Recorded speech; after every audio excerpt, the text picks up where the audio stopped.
আসসালামু আলাইকুম viewers, welcome back to my channel. আজকে আরও একটি তথ্যবহুল ভিডিও নিয়ে আপনাদের সামনে হাজির হয়ে গেলাম। থাম্বনেল দেখে হয়তো বুঝে নিয়েছেন যে আজকে কী টপিক নিয়ে আপনাদের সাথে আলোচনা করব। হ্যাঁ, আজকে আপনাদের সাথে আমি শেয়ার করব আপনারা কাপড়ে সহজে কিভাবে আর্ট করতে পারবেন। এটা একটা টিপস বা ট্রিক্স, যেটা অনেকে জানেন অনেকে জানেন না। আর আমার ভিডিওগুলো কিন্তু বেশিরভাগ সময় আমি বিগিনারদের জন্যই আপলোড করে থাকি, তাই যারা জানেন তারা অবশ্যই যদি মনে করেন আপনাদের কাজে লাগবে তাহলে আরও একবার দেখে নেবেন। তো দেখুন, আমি ভিডিওতে একটা ডিজাইন আর্ট করছি। আমরা অনেকেই ফ্রি হ্যান্ডে আঁকতে পারি, অনেকে আবার পারি না। তো যারা ফ্রি হ্যান্ডে আঁকতে পারি না, অনেক ডিজাইন পছন্দ হলে কীভাবে আঁকবো বুঝতে পারি না, তাদের জন্যই আজকে আমার এই ভিডিওটি। আমি যে ডিজাইনটি আর্ট করছি এটা আমার ফোনের ছবি নেওয়া ছিল। সেই ছবি থেকে আমি একটা কাগজে প্রিন্ট করে নিয়ে এসেছি। দেন আমি কিভাবে আর্ট করছি আপনাদেরকে বলে দিচ্ছি।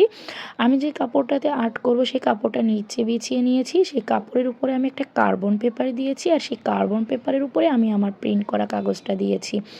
আর হ্যাঁ, এই প্রিন্টের উপরে যখন আপনারা এভাবে ডিজাইনের উপর দিয়ে হাত চালিয়ে যাবেন, তখন অবশ্যই মোটা কিছু দিয়ে ডিজাইনটা আর্ট করবেন, আর চেষ্টা করবেন একটু চাপ দিয়ে আর্ট করার, যাতে আপনার কাপড়ের উপরে সুন্দরভাবে ছাপটা ফুটে ওঠে।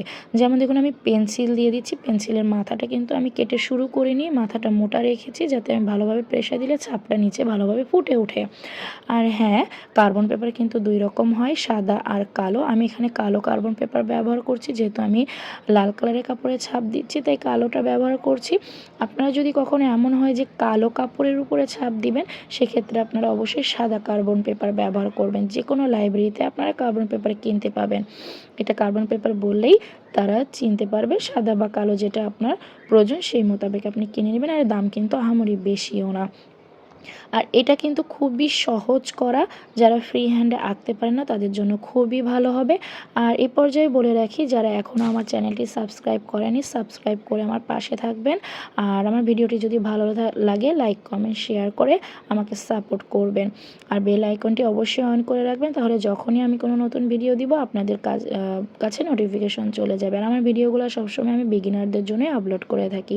আপনাদের সাথে কথা বলতে বলতে দেখুন, আমার ডিজাইনটা কিন্তু আমি প্রায় শেষ করে নিয়েছি। এখন এই যে আমি পিনটা খুলে কাগজটা সরিয়ে দেখুন, আপনাদেরকে দেখিয়ে দিচ্ছি কত সুন্দর ছাপ পড়ে গিয়েছে আমার কাপড়ে। যারা কিনা ফ্রি হ্যান্ডে আঁকতে পারেন না, তারা এই টেকনিকটি অ্যাপ্লাই করে সহজে কাপড়ে এঁকে নিতে পারেন। আজকের ভিডিওটি এই পর্যন্ত। সবাই ভালো থাকবেন, সুস্থ থাকবেন। আল্লাহ হাফেজ।